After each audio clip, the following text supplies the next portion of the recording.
Donc en fait, ma thèse, elle porte sur la façon dont on peut réintégrer la documentation sur les œuvres que l'on possède dans les musées, donc la documentation papier qu'on appelle un dossier d'œuvre, donc qui va être tout ce qu'on a pu collecter sur une œuvre d'art qui se trouve dans un musée en France et qui vont être à la fois des photographies, des articles de presse, des articles académiques, des inventaires, des dossiers de restauration, ce genre de choses. Donc en fait, ça c'est une documentation qu'on a sur toutes les œuvres et qui peut être assez conséquente, qui a généralement pas été numérisée, qui est pas du tout gérée de façon numérique. Et bien, comment est-ce qu'on peut la réintégrer, soit en la numérisant, soit en sortant les informations principales au sein de ce qu'on peut appeler les logiciels de gestion de collection qui sont utilisés par les musées et qui sont donc des logiciels dans lesquels on va trouver énormément d'informations sur les œuvres, mais qui vont plus ou moins se recouper, et des fois moins que plus, avec tout ce qu'on a donc comme documentation papier. Et donc je fais ma thèse pour un éditeur de logiciels pour les musées, pour les bibliothèques également, qui s'appelle Decalogue.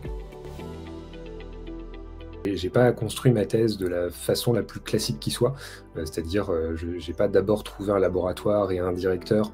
avec lequel je souhaitais travailler. J'ai d'abord trouvé en fait une entreprise privée avec laquelle j'aurais bien aimé travailler, donc en l'occurrence Decalogue, sur un sujet qu'on partageait en commun, donc la question de savoir comment est-ce qu'on allait pouvoir favoriser la numérisation des collections dans les musées, et notamment dans le cadre de tout ce qu'on appelle le web sémantique, et la façon dont on peut avoir une retranscription de la connaissance historique de façon extrêmement fine dans le numérique. Et donc c'est à partir de là que, une fois qu'on était d'accord sur ce qu'on pouvait s'apporter à la fois en termes de recherche et puis au plan industriel, qu'on est allé chercher un laboratoire et plus spécifiquement un directeur de thèse. Et donc c'est à ce moment-là où je suis allé chercher mon directeur de thèse qui est Bruno Bachimon. L'objectif de la thèse, c'est vraiment de travailler pour les professionnels de la culture des musées. Donc les logiciels sur lesquels je travaille, donc qui sont édités par la société Decalogue pour laquelle qui finance ma thèse, sont vraiment des logiciels pour les professionnels des musées. Donc que ce soit en fait les conservateurs, les restaurateurs, ce qu'on appelle les régisseurs, ceux qui vont gérer les mouvements des œuvres, les documentalistes des musées, et puis de manière un petit peu plus accessoire, on peut dire, les chercheurs en histoire de l'art qui vont eux consulter la documentation dans les musées. Moi c'est vraiment ça qui m'a poussé à faire ma thèse, c'est je faisais des études d'histoire de l'art, je voyais que on restait encore beaucoup dans le monde de l'histoire de l'art sur des objets papier, on n'appréhendait pas beaucoup les technologies numériques, et je me posais vraiment la question de comment est-ce qu'on peut aller plus loin, comment est-ce qu'on peut mettre le numérique au service de la recherche en histoire de l'art, de la muséologie, des musées, et c'est vraiment ce qui m'a poussé à commencer ma thèse en fait.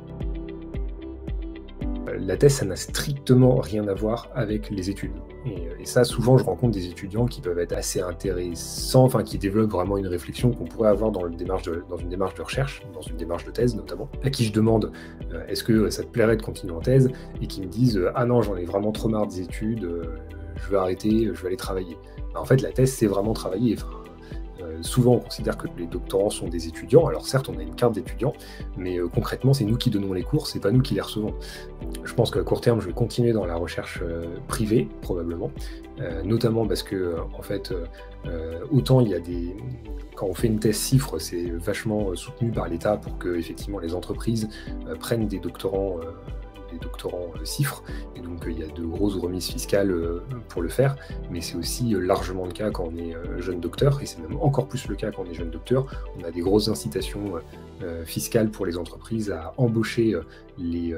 personnes qui viennent d'avoir leur doctorat, et pendant les 2 premières années après le doctorat, c'est extrêmement rentable pour une entreprise de demander à un jeune docteur de faire de la recherche pour l'entreprise. Donc je pense que là, je vais pleinement profiter de ce mécanisme pendant les 2 années qui viennent,